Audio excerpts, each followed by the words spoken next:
कभी कभी जिंदगी हमें ऐसे मोड़ पर लाकर खड़ा कर देती है जहां हम अपने ही फैसलों पर हैरान रह जाते हैं।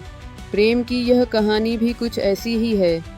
एक रात, एक अजनबी और एक एहसास जिसने दो दिलों की तकदीर बदल दी।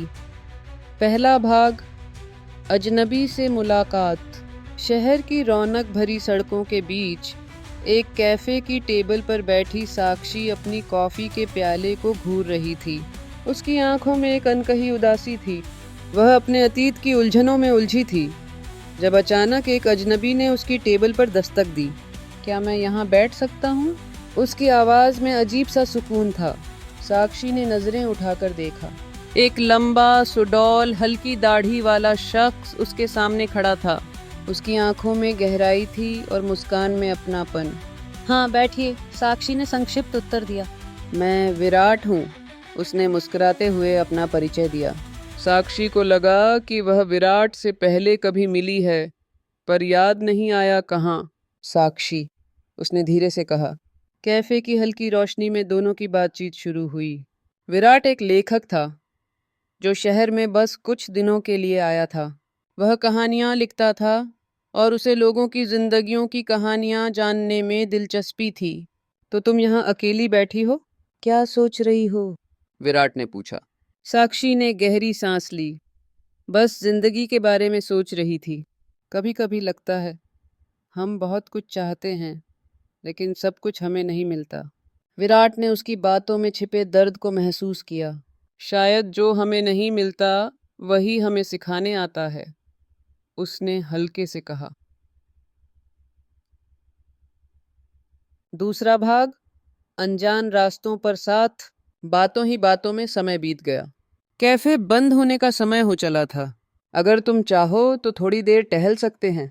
यह शहर रात में और भी खूबसूरत लगता है, विराट ने प्रस्ताव रखा। साक्षी कुछ पल सोचती रही, फिर सहमति में सिर हिलाया। दोनों सड़क पर निकल पड़े।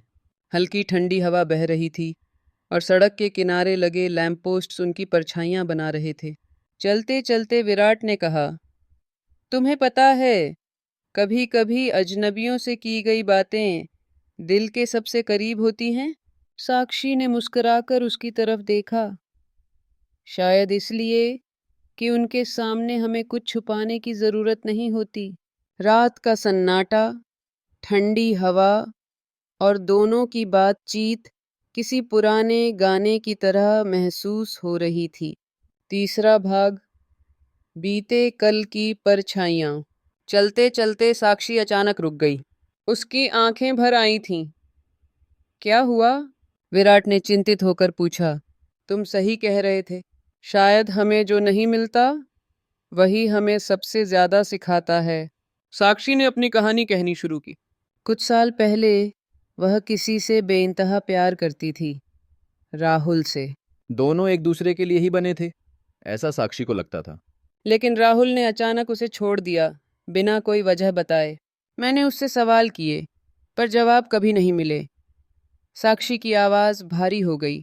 विराट ने बिना कुछ कहे उसकी ओर देखा, फिर धीरे से बोला, कभी कभी कुछ सवालों के जवाब जरूरी नहीं होते, हमें बस उन्हें जाने देना पड़ता है। लेकिन कैसे? साक्षी ने आंखों में आंसू लिए पूछा। यादों को सहेज कर, लेकिन खुद को उनसे बांध कर नहीं। विराट की बातें साक्षी को अंदर तक छू गईं। चौथा भाग, एक अनकहा इकरार। रात गहराती जा रही थी। दोनों समंदर के किनारे आकर बैठ गए। लहरों की आवाज में एक अजीब सा सुकून था। तो तुम प्यार पर विश्वास करती हो? विराट ने अचानक पूछा। साक्षी ने कुछ देर सोचा, फिर कहा, शायद। लेकिन अब मुझे लगता है प्यार सिर्फ एक एहसास नहीं, एक भरोसा भी होता है। और अगर कोई तुम्हें फिर से उस भरोसे को जीने का मौका दे। विराट ने हल्के से उसकी तरफ देखा। साक्षी ने उसकी आंखों में देखा।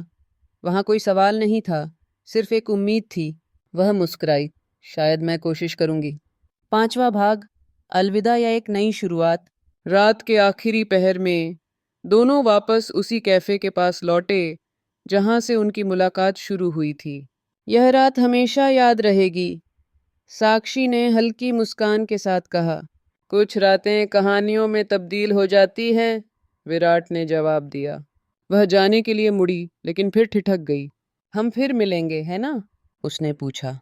विराट मुस्कराया। कभी कभी कुछ मुलाकातें खुद ही अपनी राह बना लेती हैं। साक्षी ने हल्के से सिर हिलाया और आगे बढ़ गई। विराट उसे तब तक देखता रहा जब तक वह भीड़ में खो नहीं गई। समाप्ति, प्रेम का अनमोल पल। कभी कभी एक रात किसी की पूरी जिंदगी बदल सकती है। कुछ रिश्ते नाम के मोहताज नहीं होते, वे बस दिलों में जगह बना लेते हैं। साक्षी और विराट की यह मुलाकात शायद एक अनकही प्रेम कहानी की शुरुआत थी, या शायद सिर्फ एक खूबसूरत याद, कौन जाने। क्योंकि कुछ सवालों के जवाब जरूरी नहीं होते,